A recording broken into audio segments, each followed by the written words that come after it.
మా latest videos కోసం మా ఈ తెలుగు న్యూస్ ఛానల్ సబ్స్క్రైబ్ చేసి గంట సింబల్ యాక్టివేట్ చేసుకోండి. మార్చి 3 హోలీ రోజే భయంకరమైన సంపూర్ణ చంద్రగ్రహణం రాబోతోంది. ఈ గ్రహణం మన భారతదేశంలో కనిపిస్తుంది కాబట్టి ఆ రోజు పొరపాటున కూడా ఈ పనులు చేయకండి. మహాపాపం తగులుతుంది, గ్రహణ దోషం కలుగుతుంది, అప్పుల పాలైపోతారు, దరిద్రం పడుతుంది, గండాలు తప్పవు అని జ్యోతిష్యులు చెప్తూ ఉన్నారు. మరి ఇంతకీ ఈ చంద్రగ్రహణం రోజు ఏ పనులు చేయకూడదు, ఏ నియమాలు పాటించాలి, ఈ గ్రహణం ఏ సమయంలో ఏర్పడుతుంది? హోలీ రోజు గ్రహణం వచ్చింది కదా, మరి హోలీ పండుగను చేసుకోవచ్చా, చేసుకోకూడదా? గర్భిణీ స్త్రీలు ఎటువంటి నియమాలు పాటించాలి? ఈ గ్రహణం వలన బంగారం వెండి ధరలు పెరుగుతాయా, తగ్గుతాయా? ఇలాంటి ఎన్నో విషయాలను ఈ వీడియోలో వివరంగా తెలుసుకుందాం. కాబట్టి ఫ్రెండ్స్, ఈ వీడియోని ఎక్కడా స్కిప్ చేయకుండా చివరి వరకు చూడండి. అప్పుడే మీకు పూర్తి వివరాలు తెలుస్తాయి. స్కిప్ చేసుకుంటూ చూస్తే ఏం అర్థం కాదు కనుక ఫుల్ వీడియోని చూసే ప్రయత్నం చేయండి. వీడియోలోనికి వెళ్లే ముందు జై శ్రీరామ్ అని కామెంట్ చేసి ఈ వీడియోకి ఒక లైక్ కొట్టి మాకు సపోర్ట్ చేయండి. సాధారణంగా మనకు సూర్యగ్రహణం వచ్చి వెళ్ళగానే 15 రోజులకు చంద్రగ్రహణం వస్తుంది. ఇప్పుడు కూడా అలాగే జరుగుతోంది. ఫిబ్రవరి 17వ తేదీన సూర్యగ్రహణం వచ్చింది. ఇది మనకు కనిపించలేదు. ఇక 15 రోజులకు అంటే మార్చి 3 మంగళవారం పాల్గొన శుక్ల పౌర్ణమి రోజున గ్రస్తోదయ సంపూర్ణ చంద్రగ్రహణం ఏర్పడబోతోంది.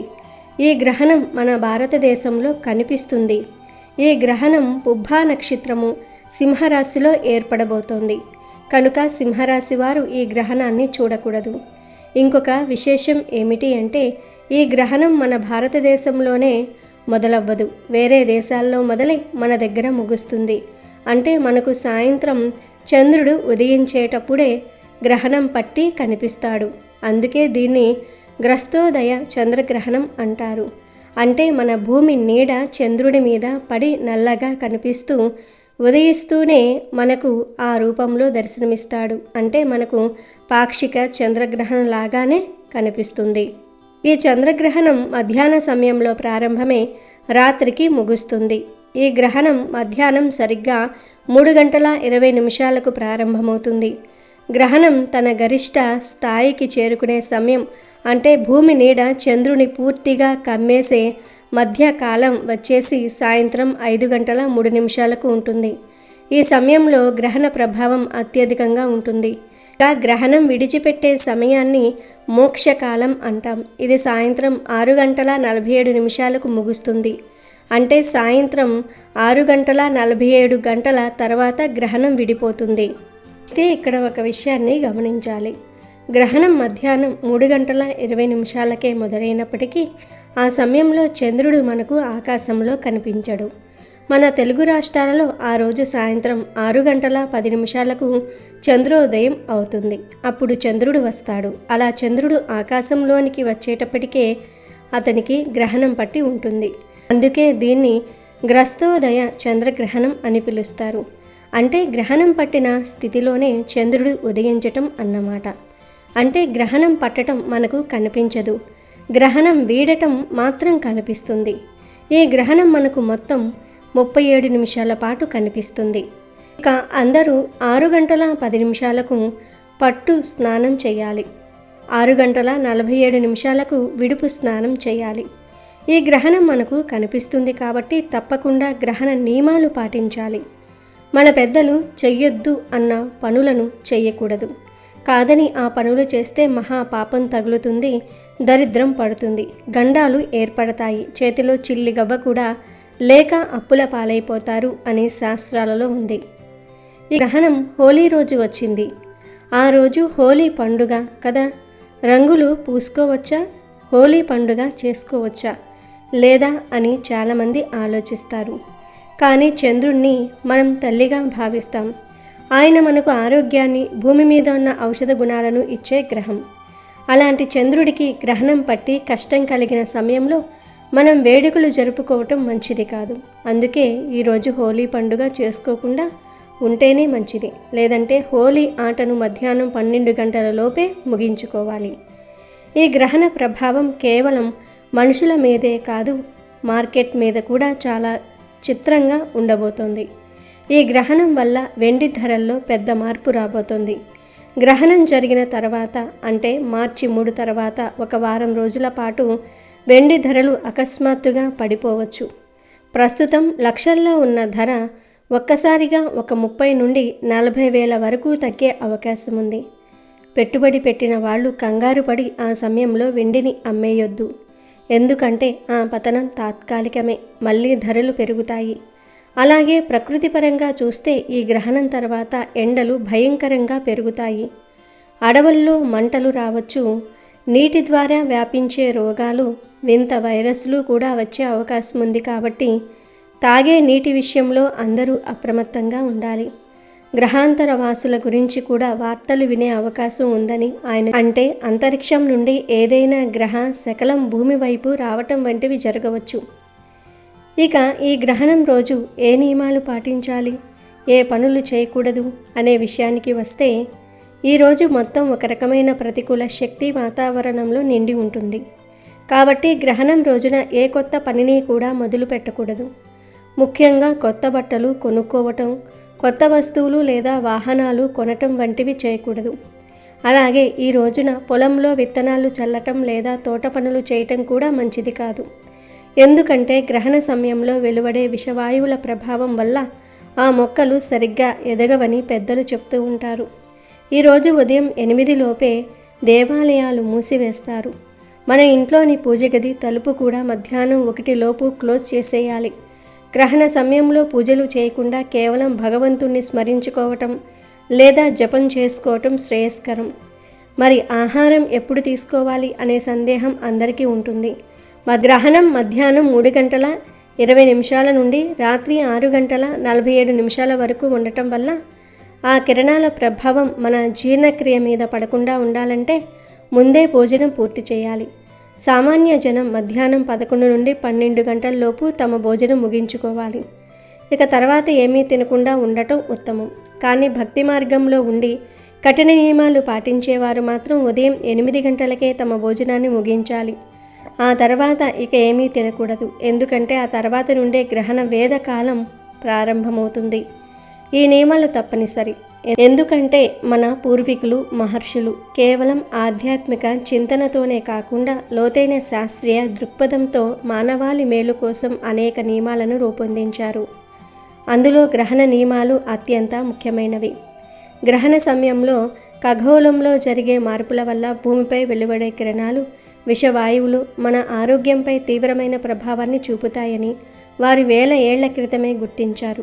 అందుకే మన పెద్దలు తరతరాలుగా ఈ ఆచారాలను పాటిస్తూ వస్తూ ఉన్నారు. సాధారణంగా గ్రహణ సమయంలో వాతావరణంలో ఉండే శక్తి అస్థిరంగా మారుతుంది. ఈ సమయంలో వెలువడే ప్రతికూల కిరణాల వల్ల మనం నిల్వ ఉంచుకున్న ఆహార పదార్థాలు లేదా మనం తీసుకునే ఆహారం విషతుల్యంగా మారే అవకాశం ఉందని మహర్షులు హెచ్చరించారు. అందుకే గ్రహణ సమయానికి కనీసం 3 గంటల ముందు భోజనం పూర్తి చేయాలని, అలాగే గ్రహణం విడిచిన కొన్ని గంటల తర్వాతే మళ్ళీ ఆహారం తీసుకోవాలని ఒక స్పష్టమైన నియమాన్ని ఏర్పాటు చేశారు. ముఖ్యంగా గ్రహణం పట్టే సమయానికల్లా మన పొట్ట ఖాళీగా ఉండటం చాలా అవసరం. ఒకవేళ పొట్టలో ఆహారం ఉంటే గ్రహణ ప్రభావం వల్ల అది సరిగ్గా జీర్ణం కాకపోవటమే కాకుండా శరీరంలో రసాయనిక మార్పులు జరిగి భవిష్యత్తులో తీవ్రమైన జీర్ణకోశ వ్యాధులు మరియు దీర్ఘకాలిక ఆరోగ్య సమస్యలు తలెత్తుతాయని శాస్త్రం చెప్తోంది. ఇది కేవలం శారీరక ఆరోగ్యానికే కాదు, మానసిక స్థితికి కూడా ముప్పు కలిగిస్తుంది. అందుకే మహర్షులు మానవాళిని హెచ్చరిస్తూ ఈ నియమాలను అతిక్రమించి గ్రహణ సమయంలో భోజనం చేసేవారు నరక బాధలను అనుభవిస్తారని వివరించారు. పెద్దలు చెప్పిన ఈ మాటలు చాదస్తం కాదని, మన ఆరోగ్యాన్ని కాపాడే రక్షణ కవచాలని గ్రహించి ఆ సూచనలను పాటించటం ప్రతి ఒక్కరి బాధ్యత. అలాగే ఈ గ్రహణ సమయంలో ఆహార పదార్థాలపై అంటే నిల్వ చేసే పదార్థాలు ఉంటాయి కదా, వాటిపై దర్భలను కానీ తులసి ఆకులను కానీ వేసి ఉంచాలి. అప్పుడు వాటికి గ్రహణ దోషం ఉండదు.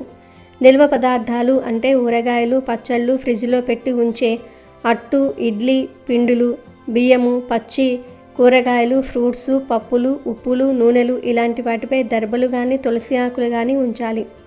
అదేవిధంగా గ్రహణ సమయంలో దర్భలను ఇంటిపై అంటే ఇంటి పై కప్పుపై కానీ డాబాపై కానీ వేసుకోవటం వలన గ్రహణ సమయంలో వెలువడే విషవాయువుల ప్రభావం మన ఇంటిపై తగ్గుతుంది. ఎందుకంటే దర్భకు వికరణ శక్తిని నిశక్తిగా చేసే గుణం ఉంది. ఇది దర్భకు ప్రకృతి ఇచ్చిన వరం. దర్భలను ఆయా వస్తువులపై ఉంచటం వలన గ్రహణ కాలంలో వెలువడే విషవాయువులను తిప్పికొడుతుంది.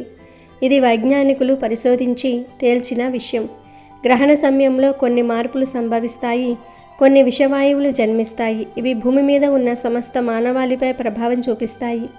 ఈ భూమి మీద ఉన్న ప్రాణులపైన, మానవులపైన విచిత్ర పరిణామాన్ని ప్రసరింపజేస్తాయి. దాని వలన అనేక దుష్ఫలితాలు కలుగుతాయి. అందుకే ఈరోజు వండిన ఆహార పదార్థాలు విషంగా మారుతాయి.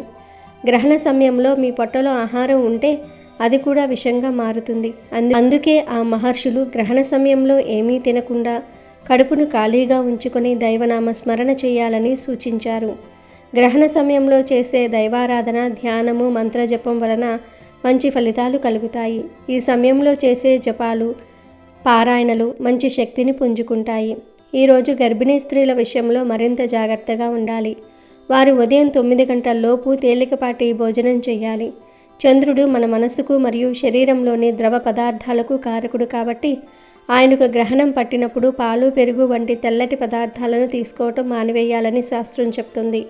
గర్భిణీ స్త్రీలకు మధ్యలో ఒకవేళ ఆకలి వేస్తే యాపిల్, సపోటా, అరటిపండు లాంటి పండ్లు లేదా అటుకులు తీసుకోవచ్చు. గ్రహణ కిరణాలు గదిలోనికి రాకుండా కిటికీలు, తలుపులు మూసి జాగ్రత్త పడుతూ రాగి లేదా ఇత్తడి పాత్రలో మంచినీళ్లు పోసి అందులో తులసి దళం వేసుకొని ఆ నీటిని మాత్రమే త్రాగటం వల్ల శరీరం శుద్ధిగా ఉంటుంది. గ్రహణ సమయంలో జంతువులలో, వృక్షాలలో, పక్షులలో ఎదుగుదలలో వచ్చే మార్పులను శాస్త్రజ్ఞులు యంత్ర పరికరాల సహాయంతో ప్రయోగాలు, పరిశోధనలు చేసి నిర్ధారించారు. ఇతర సమయాల్లో కన్నా ఈ గ్రహణ సమయంలో వాటి ఎదుగుదలలో ఫ్లక్చువేషన్స్ జరుగుతూ ఉంటాయి. అంటే క్రమ పద్ధతిలో కాకుండా ఎక్కువగా కానీ తక్కువగా కానీ మామూలు కంటే కొంచెం భిన్నంగా ఉండడాన్ని మనం గమనిస్తూ ఉంటాం. ఇలాంటి ఎదుగుదలకు సంబంధించిన తేడా ఉండటం వల్ల గర్భవతులను ఈ గ్రహణ సమయంలో కదలకుండా పడుకొని ఉండాలని పెద్దలు చెప్తూ ఉంటారు. ఎందుకంటే గ్రహణ కిరణాలు గర్భం మీద పడితే గర్భంలో ఉన్న పిండం యొక్క ఎదుగుదల మీద దాని ప్రభావం పడుతుంది. ఆ గ్రహణ ప్రభావం వలన గ్రహణపు మొర్రి వస్తుంది. గ్రహణపు మురిక లేదా గ్రహణపు మొర్రి అంటే పెదవి సరిగ్గా లేకపోవటం, చెవి సరిగ్గా లేకపోవటం ఇలాంటివి జరుగుతూ ఉంటాయి. చెవి, ముక్కు రెండూ కూడా సరిగ్గా లేకపోవటం ఇలాంటి మార్పులు గర్భస్థ శిశువులో కనిపిస్తూ ఉంటాయి. గ్రహణ సమయంలో గర్భవతిగా ఉన్న స్త్రీ తగు జాగ్రత్తలు పాటించని సమయంలో లేదా గ్రహణ సమయంలో బయట తిరగటం వలన ఇలా జరుగుతుంది. కాబట్టి స్త్రీలు గ్రహణ సమయంలో పొరపాటున కూడా బయటకు రాకూడదు. ఆసుపత్రులకు లేదా ప్రయాణాలకు వెళ్ళకూడదు. ఎందుకంటే ఆ సమయంలో విషకిరణాలు వెదజల్లుతూ ఉంటాయి. కనుక గర్భిణీలు ఈ గ్రహణ సమయంలో చక్కగా తలుపులన్నీ వేసుకుని ఇంట్లోనే ఉండండి. బయటకు అస్సలు రావద్దు. ఆ సమయంలో కత్తితో, చాకుతో ఏమీ కట్ చేయవద్దు. సూదులతో కుట్టటము, గుచ్చటము వంటి పనులు కూడా చేయటం మంచిది కాదు. చీపురును పట్టుకుని ఊడ్చటము, జడ వేసుకోవటం ఇలాంటి పనులు చేస్తే పుట్టే పిల్లలపై ప్రభావం పడుతుంది. కనుక స్త్రీలు గ్రహణ సమయంలో ఈ పనులేమీ చేయవద్దు. చక్కగా బెడ్ మీద పడుకొని ఉండండి. ఈ గ్రహణ సమయంలో గర్భిణీ స్త్రీలు మాత్రం చాలా జాగ్రత్తగా ఉండాలి. ఇక మామూలు వారు గ్రహణం ఎప్పుడు ప్రారంభమవుతుందో ఆ సమయానికి స్నానం చేసి కూర్చుని ధ్యానం చేస్తే, మంత్రాలు చదువుకుంటే అద్భుతమైన ఫలితాలను పొందుతారు. పూర్వపు రోజుల్లో అయితే పొయ్యిల్లో పుల్లలు కూడా పెట్టేవారు కాదు. అలాగే గ్రహణ సమయంలో ఆహారాన్ని కూడా తినరాదు.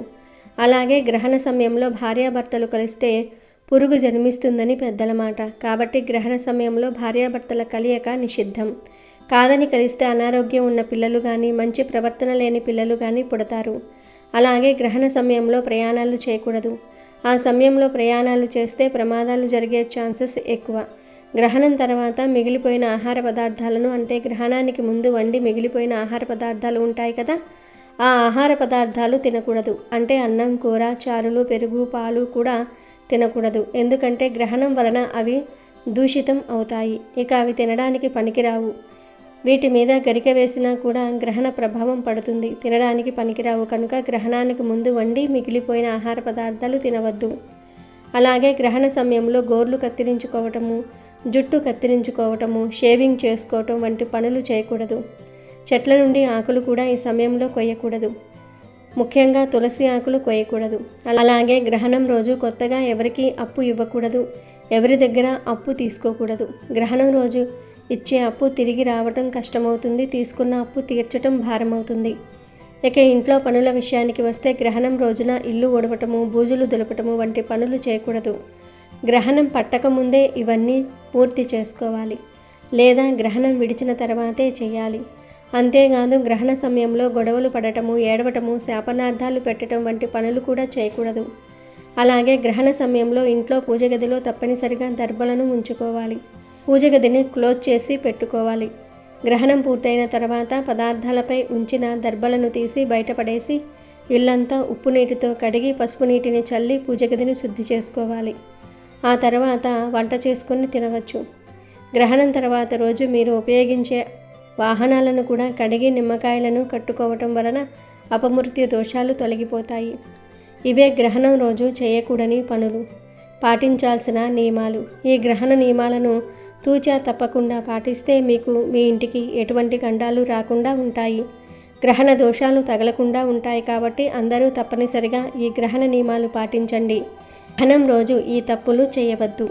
విద్యానగరం అనే అగ్రహారంలో విశ్వనాథ శాస్త్రి, అన్నపూర్ణ అనే బ్రాహ్మణ దంపతులు నివసిస్తూ ఉండేవారు. వారికి వేదాలు, శాస్త్రాలు, పురాణాలంటే ఎనలేని భక్తి. వారి ఏకైక కుమారుడి పేరు కాశీనాథ్. అతను చిన్నతనం నుంచే అద్భుతమైన మేధావి. 10 ఏళ్ల వయసుకే వేదాలను కంఠస్థం చేశాడు. 12 ఏళ్లకే తర్కశాస్త్రంలో పట్టు సాధించాడు. అతని కీర్తి దేశమంతటా వ్యాపించింది. కానీ జ్ఞానంతో పాటు అతనిలో గర్వం కూడా పెరిగింది. తనకు ఉన్న జ్ఞానం ముందు తరతరాలుగా వస్తున్న ఆచారాలు, సాంప్రదాయాలు మూఢనమ్మకాలుగా కనిపించసాగాయి. పెద్దలు చెప్పే ప్రతి మాటకు ఒక శాస్త్రీయ కారణం వెతకటం, అది దొరకనప్పుడు వాటిని ఎగతాళి చేయటం అతనికి అలవాటయింది. తల్లిదండ్రులు అతని ప్రవర్తనకు ఎంతగానో చింతించేవారు. నాయన, జ్ఞానం వినయాన్ని ఇవ్వాలి కానీ గర్వాన్ని కాదు. మన పూర్వీకులు మూర్ఖులు కారు. వారి ప్రతి ఆచారం వెనుక లోతైన అర్థం ఉంది అని వారు ఎంత చెప్పినా కాశీనాథు చెవికెక్కించుకునేవాడు కాదు. ఒకనాడు పౌర్ణమి రోజున సంపూర్ణ చంద్రగ్రహణం రాబోతుందని జ్యోతిష్య పండితులు ప్రకటించారు. ఆ వార్త వినగానే విద్యానగరంలోని ప్రజలందరూ గ్రహణ నియమాలను పాటించడానికి సిద్ధమయ్యారు. ఇళ్లన్నీ శుభ్రం చేసుకొని వండిన పదార్థాలపై, నీళ్ల కుండలపై దర్భగడ్డిని ఉంచారు. గ్రహణానికి 3 గంటల ముందే భోజనాలు ముగించి ఉపవాసానికి సిద్ధమయ్యారు. గ్రహణ సమయంలో భగవన్నామ స్మరణ, మంత్రజపం చేయటం వల్ల అనంతమైన పుణ్యఫలం లభిస్తుందని వారి నమ్మకం. అన్నపూర్ణ గారు కాశీనాథ్ వద్దకు వచ్చి, నాయనా కాశీ, గ్రహణం సమీపిస్తోంది, స్నానం చేసి జపానికి కూర్చో. ఈ సమయంలో ఏమీ తినకూడదు, బయట తిరగకూడదు. గ్రహణ సమయంలో వాతావరణంలో అశుభ శక్తులు ఎక్కువగా ఉంటాయి, వాటి నుండి మనల్ని మనం కాపాడుకోవాలి అని ప్రేమగా చెప్పింది. దానికి కాశీనాథ్ అట్టహాసంగా నవ్వి, అమ్మా, నువ్వు కూడానా? ఈ 20వ శతాబ్దంలో కూడా ఈ మూఢనమ్మకాలేంటి? చంద్రగ్రహణం అంటే భూమి నీడ చంద్రుడి మీద పడటం అంతే. అది ఒక ఖగోళ అద్భుతం. దానికి మనం తినే తిండికి, జపాలకు సంబంధం ఏమిటి? ఆకాశంలో జరిగే దానికి మనం ఇంట్లో ఎందుకు దాక్కోవాలి? ఇదంతా అజ్ఞానం అని తేలికగా కొట్టిపారేశాడు.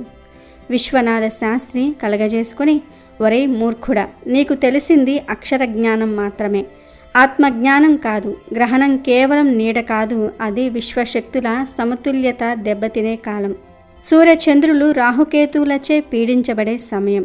ఆ సమయంలో వెలువడే కిరణాలు మన శరీరంపై, మనసుపై తీవ్ర ప్రతికూల ప్రభావాన్ని చూపుతాయి.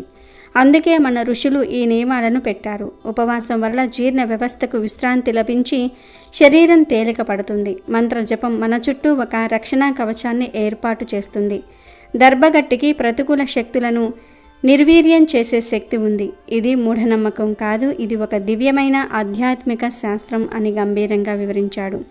ఈ కాశీనాథ్ వినలేదు. నాన్న, ఈ పాతకాలపు కథలు కట్టిపెట్టండి.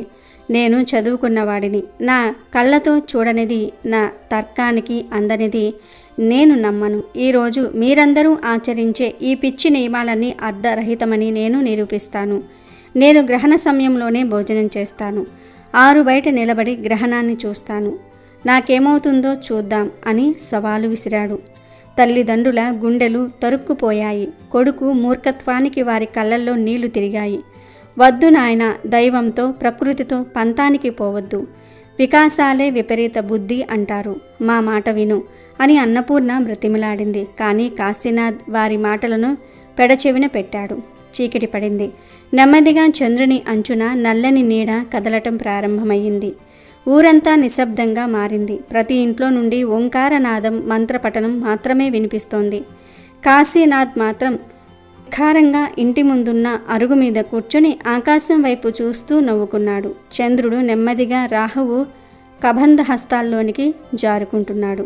స్వచ్ఛమైన వెన్నెల స్థానంలో ఒక వింతైన ఎరటి కాంతి ప్రపంచాన్ని ఆవరించింది. ఆకలిగా ఉంది, అన్నం పెట్టు అని ఇంట్లోకి వెళ్ళి అరిచాడు కాశీనాథ్. గ్రహణ సమయంలో వంటగదిలోనికి వెళ్ళకూడదు, అన్నం ముట్టకూడదు అని తల్లి ఏడుస్తూ చెప్పింది. కోపంతో కాశీనాథ్ స్వయంగా వంటగదిలోనికి వెళ్ళి మధ్యాహ్నం వండిన అన్నాన్ని తీసుకొని ఆరు బయటకు వచ్చి గ్రహణం పట్టిన చంద్రుడి కింద కూర్చుని తినటం ప్రారంభించాడు. చూశారా ఏమైంది? ఏ భూతము రాలేదు, ఏ అశుభము జరగలేదు అని తల్లిదండ్రులను ఉద్దేశించి వెటకారంగా అన్నాడు. అప్పుడే విధివశాత్తున అతనికి ఒక కీడు జరిగింది. అతను ఆ మాట పూర్తి చేశాడో లేదో అతని గుండెల్లో ఒక సూది గుచ్చినట్లు భరించలేని నొప్పి మొదలయ్యింది. చేతిలోని కంచం జారి కింద పడింది. కళ్ళు బైర్లు కమ్మాయి. శ్వాస ఆడలేదు. అమ్మా అని అరవాలని ప్రయత్నించాడు. కానీ గొంతు పెగలలేదు. అతను నేల మీద కుప్పకూలిపోయాడు. తల్లిదండ్రులు భయంతో పరిగెత్తుకుంటూ వచ్చి అతన్ని లేపడానికి ప్రయత్నించారు. కానీ అప్పటికే అతని ప్రాణం అనంత వాయువుల్లో కలిసిపోయింది. సాంప్రదాయాన్ని ఎగతాళి చేసిన అతని అహంకారం గ్రహణ సమయంలో తిన్న ఆ ఒక్క ముద్దతో అంతమయ్యింది. క్షణాల్లో కాశీనాథ్ జీవాత్మ తన శరీరం నుండి వేరయ్యింది. తన నిర్జీవమైన దేహం పక్కన నిలబడి గుండె లవిసేలా రోధిస్తున్న తల్లిదండ్రులను చూసి అతను నిశ్చేష్టుడయ్యాడు. ఏమిటి, నేను చనిపోయానా? ఎలా? ఎందుకు అని అతను అయోమయంలో ఉండగానే భయంకరమైన ఆకారాలు ఉన్న ఇద్దరు యమభటులు ప్రత్యక్షమై అతని సూక్ష్మ శరీరాన్ని పాశాలతో బంధించి ఈడ్చుకుంటూ తీసుకువెళ్లారు. చీకటిమయమైన భయంకరమైన లోకాల గుండా అతని ప్రయాణం సాగింది. చివరికి అతన్ని యమధర్మరాజు సభలో ప్రవేశపెట్టారు. చిత్రగుప్తుడు అతని పాపపుణ్యాల చిట్టాను విప్పాడు. ఈ జీవి పేరు కాశీనాథ్. బ్రాహ్మణుడిగా జన్మించి వేదాలను అభ్యసించిన పుణ్యం ఉంది. కానీ ఆ జ్ఞానం ఇచ్చిన గర్వంతో తల్లిదండ్రులను ధిక్కరించాడు. పవిత్రమైన గ్రహణ కాలాన్ని అపహాస్యం చేసి నియమాలను ఉల్లంఘించి అకాల మరణం పొందాడు. ఇతని పాపపుణ్యాలు సమానంగా ఉన్నందున తీర్పు కోసం కైలాసానికి పరమేశ్వరుని వద్దకు పంపాలి అని చదివి వినిపించాడు. యమభటులు అతన్ని కైలాసానికి తీసుకువెళ్లారు. ఆ కోటి సూర్యుల ప్రకాశంతో వెలిగిపోతున్న ఆ దివ్య ధామం చూసి కాశీనాథ్ కళ్ళు మూసుకుపోయాయి. మధ్యలో మణిమయ సింహాసనంపై త్రినేత్రుడు చంద్రశేఖరుడు, ఆ పరమేశ్వరుడు జగన్మాత పార్వతీదేవితో కొలువై ఉన్నాడు. ఆ దివ్య స్వరూపాన్ని చూడగానే కాశీనాథ్ అణువణువున ఉన్న గర్వం కరిగి నీరైపోయింది. భయం, పశ్చాత్తాపం అతన్ని ఆవహించాయి. సాష్టాంగపడి ఆ దేవదేవుని పాదాలపై పడ్డాడు. శివుడు తన మూడో కన్నును కొద్దిగా తెరిచాడు. ఆ క్షణంలో కాశీనాథుకు సృష్టి, స్థితి, లయల యొక్క అనంతమైన విశ్వరూపం కనిపించింది. గ్రహాలు, నక్షత్రాలు, పాలపుంతలు అన్నీ ఆ పరమేశ్వరుని లీలా విలాసంలో భాగమని అతనికి అర్థమైంది. తాను శాస్త్రం అని వెర్రవీగిన జ్ఞానం ఆ బ్రహ్మాండం ముందు ఒక పసిపాప అక్షరాభ్యాసం లాంటిదని గ్రహించాడు. అప్పుడు శివుని గొంతు మేఘ గర్జనలా వినిపించింది. ఓరి మూర్ఖ బ్రాహ్మణుడా, నీ తలను శాస్త్రాలతో నింపావు, కానీ హృదయాన్ని వివేకంతో నింపలేదు. గ్రంథాలలోని అక్షరాలను రాశావు, కానీ వాటి ఆత్మను గ్రహించలేకపోయావు. చంద్రగ్రహణం కేవలం భూమి నీడ అని భావించావు, కానీ అది దేవతలకు, రాక్షసులకు మధ్య నిరంతరం జరిగే విశ్వ సంగ్రామంలో ఒక కీలక ఘట్టం. ఆ సమయంలో ప్రకృతి బలహీనపడుతుంది, దుష్ట శక్తులు విజృంభిస్తాయి. మామూలు సమయాల్లో నిన్ను కాపాడే దైవశక్తులు ఆ సమయంలో తమ శక్తిని ఉపసంహరించుకుంటాయి. అందుకే ఋషులు జప, తప, ఉపవాసాది నియమాలను విధించారు. అవి నిన్ను ఆ దుష్టశక్తుల నుండి కాపాడే ఆధ్యాత్మిక కవచాలు. నువ్వు గ్రహణ సమయంలో ఆహారం స్వీకరించి నీ శరీరంలోనికి కేవలం అన్నాన్ని కాదు, ఘనీభవించిన ప్రతికూల శక్తిని ఆహ్వానించావు. నీ అహంకారమే ఆ శక్తికి వాహకంగా మారి నీ ప్రాణాలను హరించింది. నియమాన్ని ఉల్లంఘించటం కన్నా దాన్ని అపహాస్యం చేసి నిన్ను కన్నవారికి దుఃఖం మిగల్చటం నీవు చేసిన మహాపాపం అని శివుడు అన్నాడు. శివుని మాటలు ఈటెల్లా గుచ్చుకోగా కాశీనాథ్ వెక్కి వెక్కి ఏడ్చాడు. ప్రభూ, నన్ను క్షమించు, నా అజ్ఞానాన్ని మన్నించు, నాకు మరో అవకాశం ప్రసాదించు అని పాదాలపై పడి వేడుకున్నాడు. అప్పుడు కరుణామయి అయిన పార్వతీమాత శివుని వైపు చూసి, స్వామి పసివాడు, తెలియక తప్పు చేశాడు, కరుణించండి అని కోరింది. శివుడు, దేవి, కర్మఫలాన్ని ఎవరూ తప్పించుకోలేరు, కానీ ఇతని తల్లిదండ్రుల పుణ్యఫలం, ఇతను గతంలో చేసిన వేద అధ్యయనం కారణంగా ఇతనికి మరో జన్మను ప్రసాదిస్తున్నాను. కానీ ఈసారి అతను ధనవంతుల ఇంట్లో జ్ఞాన గర్వంతో పుట్టడు. ఒక నిరుపేద నిష్ఠాగరిష్ఠుడైన పూజారి ఇంట్లో జన్మిస్తాడు. జీవితంలో కష్టాలను అనుభవించి వినయాన్ని నేర్చుకుంటాడు. ఈ జన్మలో చేసిన తప్పు వాసనగా అతని ఆత్మలో నిక్షిప్తమై మరు జన్మలో గ్రహణ కాలమంటే చెప్పలేని భక్తి, భయం అతనిలో ఉంటాయి. తన జీవిత కాలమంతా సనాతన ధర్మ నియమాలలోని వైజ్ఞానిక ఆధ్యాత్మిక రహస్యాలను ప్రజలకు విడమరిచి చెప్పి వారిని ధర్మ మార్గంలో నడిపించడమే అతని జీవిత లక్ష్యమవుతుంది అని అనుగ్రహించాడు. కాలచక్రం గిర్రున తిరిగింది. కొన్ని శతాబ్దాల తర్వాత గంగానది తీరంలోని ఒక చిన్న కుగ్రామంలో సోమయాజులు అనే పెద్ద పూజారికి ఈ బ్రాహ్మణుడు కుమారుడిగా జన్మించాడు. అతనికి జ్ఞానదేవుడు అని పేరు పెట్టారు. జ్ఞానదేవుడు చిన్నప్పటి నుండి అసాధారణమైన భక్తి శ్రద్ధలతో పెరిగాడు. ముఖ్యంగా గ్రహణం వస్తుందంటే చాలు అతనిలో తెలియని ఒక ఆందోళన, అప్రమత్తత కనిపించేవి. ఒకసారి సంపూర్ణ సూర్యగ్రహణం వచ్చినప్పుడు ఊరి వారంతా భయపడుతూ ఉంటే 10 ఏళ్ల జ్ఞానదేవుడు అందరికీ ధైర్యం చెప్పాడు. భయపడకండి, ఇది భగవంతుడు మన కర్మలను ప్రక్షాళన చేసుకోవడానికి ఇచ్చిన సువర్ణ అవకాశం. మనమందరము ఉపవాసం ఉండి నదీ స్నానం చేసి గ్రహణమంతా భగవన్నామ స్మరణ చేద్దాం. మన జపం యొక్క శక్తి మనల్ని, మన గ్రామాన్ని కాపాడుతుంది అని ఒక అనుభవజ్ఞుడైన ఋషిలా చెప్పాడు. అతని మాటల్లోని భక్తికి, నిజాయితీకి గ్రామస్తులందరూ ఆశ్చర్యపోయి అతను చెప్పినట్లుగానే నియమాలను పాటించారు. జ్ఞానదేవుడు పెరిగి పెద్దవాడే గొప్ప పండితుడిగా, మహర్షిగా కీర్తి పొందాడు. అతను తన పూర్వజన్మ అయినటువంటి కాశీనాథుణ్ణి ఎన్నడూ గుర్తు చేసుకోలేదు. కానీ పరమేశ్వరుని సన్నిధిలో నేర్చుకున్న పాఠం అతని ఆత్మలో చెరగని ముద్ర వేసింది. అతను దేశమంతటా పర్యటించి ప్రజలకు కేవలం శాస్త్రాలను బోధించటమే కాకుండా వాటి వెనుక ఉన్న విశ్వ సత్యాలను, ఆచారాలలోని అంతరార్థాలను వినయంతో వివరించాడు. అహంకారంతో జ్ఞానాన్ని ప్రదర్శించిన కాశీనాథ్ మరుజన్మలో వినయంతో అదే జ్ఞానాన్ని పంచి తన జన్మను సార్థకం చేసుకున్నాడు. అమెజాన్లో బెస్ట్ డిస్కౌంట్స్ కోసం వీడియో డిస్క్రిప్షన్లో లింకు ఉంది, చూడండి. అలాగే మా టెలిగ్రామ్ ఛానల్ సబ్స్క్రైబ్ చేసుకోండి.